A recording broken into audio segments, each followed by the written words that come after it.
ফেসবুকে প্রেম, অতঃপর খুঁজে পেল পুরনো প্রেমিককে। রিতা মনের আনন্দে গোসল করছে, কারণ আজ তার প্রেমিকের সাথে প্রথমবারের মতো দেখা করতে যাবে। তাই 18 বছরের কুমারী রিতা নিজের অজান্তেই গুনগুন করে গান গাইছে আর শাওয়ার নিচ্ছে বাথরুমে। মাঝে মাঝে বাথরুমের আয়নার দিকে তাকিয়ে নিজের ভেজা শরীরটা দেখছে। রিতাকে ভেজা শরীরে খুব সুন্দর লাগছে। হয়তো এর আগে রিতা কখনোই নিজেকে এমন ভাবে দেখেনি। লজ্জাবতীর মতো রিতা নিজের দুচোখ নিজের মাঝেই লুকাতে লাগলো। এমন সময় রিতার ভাবি হেলেনা বেগম বাথরুমের দরজায় টোকা দিতে লাগলো। কি রে রিতা, আর কত সময় লাগবে তোর? সে কখন থেকে বাথরুমে ঢুকলি, বেরোনোর কোনো নামগন্ধ নেই। রিতা কোন রকম নিজেকে সামলে নিয়ে বলল, এই তো ভাবি, আমার শেষ, জাস্ট 2 মিনিট লাগবে। আর হেলেনা বেগম আর কিছু না বলে চলে গেলেন রান্নাঘরের দিকে। রিতা বাথরুম থেকে টাওয়ার পরে বেরোলো। ভেজা শরীরে রিতা ডাইনিং রুমে ঢুকতেই দেখলো তার ভাবি ছোট ভাই সোফায় বসে আছে। সুমন রিতাকে ভেজা শরীরে দেখে অবাক হয়ে তাকিয়ে আছে। কিছুতেই সুমন চোখ ফেরাতে পারছে না রিতার শরীর থেকে। সুমনের দুটি চোখ যে রিতাকে গিলে খাচ্ছে।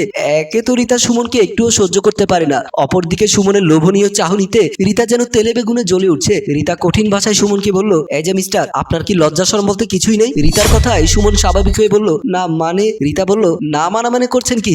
এটা কি আপনার খালার বাড়ি না আপনার মামার বাড়ি? হ্যাঁ। সুমন রিতার কথার কোনো উত্তর দিতে পারছে না। রিতা আবার বলল, আপনি ভুলে যাবেন না, এটা আপনার বোনের বাড়ি, আর বোনের বাড়িতে 2 দিন পর পর আসা কোনো ভদ্র পরিবারের পক্ষে শোভনীয় না। আপনাকে এসব বলে কোনো লাভ নেই। যদি সামান্য কমন সেন্স থাকতো তাহলে আজকের এই দিন দেখতে হতো না। যত সব ফালতু বলে রিতা হনহন করে চলে যায় নিজের রুমের দিকে। সুমন নির্বাক চোখে রিতা চলে যাওয়ার দিকে তাকিয়ে থাকে। রিতা ড্রেসিং টেবিলের সামনে দাঁড়িয়ে সাজগোজ করছে। জীবনের প্রথম বয়ফ্রেন্ডের সাথে দেখা করতে যাবে, তাও আবার ফেসবুকে প্রেম। আজই দুজনার প্রথম দেখা হবে, তাই প্রেমিকের পছন্দ মতো শাড়ি পরেছে রিতা। যদিও শাড়িতে রিতা কমফোর্টেবল না, তবুও প্রেমিকের কথা ফেলতে পারলো না। শাড়ির সাথে ম্যাচিং করে জুয়েলারি পরেছে। এমন সময় রিতার ভাবি খাবার টেবিল থেকে রিতাকে ডাকতে লাগলো, রিতা রিতা বলে। রিতা তাড়াহুড়ো করে খাবার টেবিলের দিকে পা বাড়ালো। রিতা খাবার টেবিলে বসতে যাবে, এমন সময় রিতার ভাবি চোখ পড়লো রিতার দিকে। রিতাকে দেখে তো ভাবি হেলেনা বেগম অবাক। হেলেনা বেগম রিতার পা থেকে মাথা পর্যন্ত দেখতে লাগলো। রিতা লজ্জা মাখা কণ্ঠে বলল, কি হয়েছে ভাবি, এমন করে কি দেখছো? না মানে, তুই আজ হঠাৎ করে শাড়ি পরছিস কেন? রিতা আমতা আমতা করে বলল, ভাবি আজ আমরা সব বান্ধবীরা মিলে ঘুরতে যাব, সবাই শাড়ি পরে যেতে বলেছে, তাই আমিও পরেছি। হেলেনা বেগম কিছু বলতে যাবে, এমন সময় সুমন এসে বসতে বসতে বলল, আপু পেটে অনেক খিদে লেগেছে, তাড়াতাড়ি কিছু খেতে দাও, আমার আবার একটু বেরোতে হবে। হেলেনা বেগম সুমনের দিকে একটা প্লেট এগিয়ে দিলেন। সুমন প্লেটের খাবার নিচ্ছে আর চোখে রিতার দিকে তাকাচ্ছে। রিতা একটা মুখ ভেঙচি দিয়ে খাবারের টেবিল থেকে উঠে বের হয়ে গেল। একটা রেস্টুরেন্টে রিতা তার ফেসবুক প্রেমিকের জন্য অপেক্ষা করছে। রিতা খুবই এক্সাইটেড, কারণ 6 মাস ফেসবুকে প্রেম করার পর আজ তাদের প্রথম দেখা হবে। টেনশনে রিতা সামনে রাখা পানির বোতল থেকে পানি খাচ্ছে আর বারবার বাহিরের দিকে তাকাচ্ছে। এমন সময় রিতার সামনে এসে দাঁড়ালো রিতার ফেসবুক প্রেমিক প্রিন্স রাসেল। রিতা রাসেলের দিকে তাকিয়ে আছে।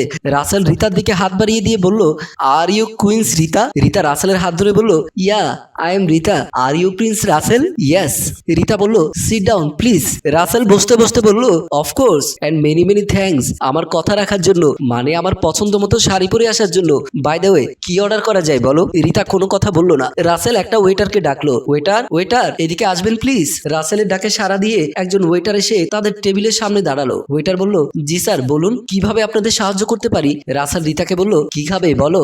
আমি তেমন কিছু খাবো না, তুমি তোমার মতো করে অর্ডার করো, আমার শুধু কোল্ড ড্রিঙ্কস হলেই চলবে। রাসেল ওয়েটারকে অর্ডার বুঝিয়ে দিল। ওয়েটার চলে গেল তাদের জন্য খাবার আনতে। রাসেল রিতার সাথে গল্পে মেতে উঠলো। দুজন মন খুলে কথা বলছে আপন মনে। এমন সময় ওয়েটার 2টি ড্রিঙ্কসের কাপ নিয়ে আসে। সুন্দর করে তাদের সামনে পরিবেশন করে ওয়েটার চলে যায়। রিতা রাসেলের দিকে একটা গ্লাস এগিয়ে দিয়ে বলল, নাও শুরু করো। এমন সময় রিতার ভাবি ছোট ভাই সুমন কোনো কারণে এই রেস্টুরেন্টে আসে। রেস্টুরেন্টে ঢুকতেই সুমনের চোখ পড়লো রিতাদের টেবিলের দিকে। সুমন অবাক হয়ে দাঁড়িয়ে দাঁড়িয়ে তাদের রোমান্টিক দৃশ্য দেখছে। রাসেল একটা হাসি দিয়ে গ্লাসটা হাতে নিয়ে যখন চুমুক দিতে যাবে, তখনই ওমা বলে চিৎকার করে রাসেল পা নাড়াতে লাগলো। রিতা তাড়াতাড়ি চেয়ার থেকে উঠে টেবিলের নিচে বসে রাসেলের পায়ে মালিশ করতে থাকে। এমন সময় রাসেল তার পকেট থেকে একটা মেডিসিন বের করে রিতার গ্লাসে মিশিয়ে দেয়। তারপর রাসেল বলল, ইটস ওকে রিতা। রিতা উঠে বসতে বসতে বলল, তুমি ঠিক আছো?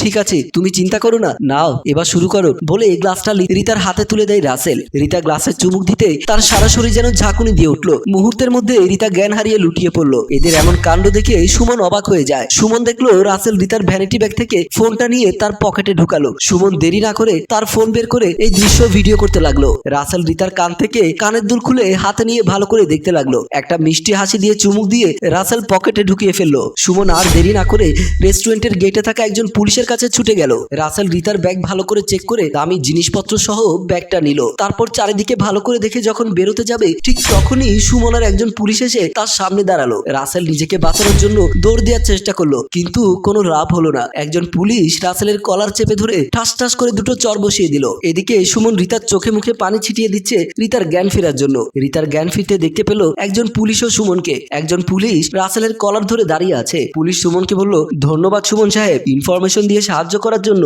আসলে আমরা এই চক্রটাকে ধরার জন্য অনেক চেষ্টা করছি। এই চক্রটি ফেসবুকে মেয়েদের প্রেমের জালে ফাঁসিয়ে সবকিছু কেড়ে নেয়, এমনকি সুযোগ পেলে ইজ্জত লুটে নেয় এরা। আজ আপনার সাহায্যকে ধরতে পেরেছি। রিতা পুলিশের মুখে কথাগুলো শুনে অবাক হয়ে দাঁড়িয়ে আছে। পুলিশ বলল, ওনাকে নিয়ে যাচ্ছি, আর আপনারা থানায় আসুন বলেই রাসেলের কলার ধরে টানতে টানতে নিয়ে গেল। রিতা সুমনের দিকে ছলছল চোখে তাকালো। সুমন রিতাকে ভরসার দৃষ্টিতে বুঝিয়ে দিল, ভয় পেও না, আমি তো আছি। সুমনের প্রতি রিতার সকল ঘৃণা যেন ভালোবাসার রূপ নিল। প্রিয় দর্শক, ফেসবুকে প্রেম ভালোবাসা করার আগে ভালো করে যাচাই বাছাই করে নেবেন, অন্যথায় রিতার মতো আপনিও সবকিছু হারিয়ে পথে বসবেন। গল্পটি ভালো লাগলে লাইক, কমেন্ট ও শেয়ার করে আমাদের পাশেই থাকবেন। ধন্যবাদ।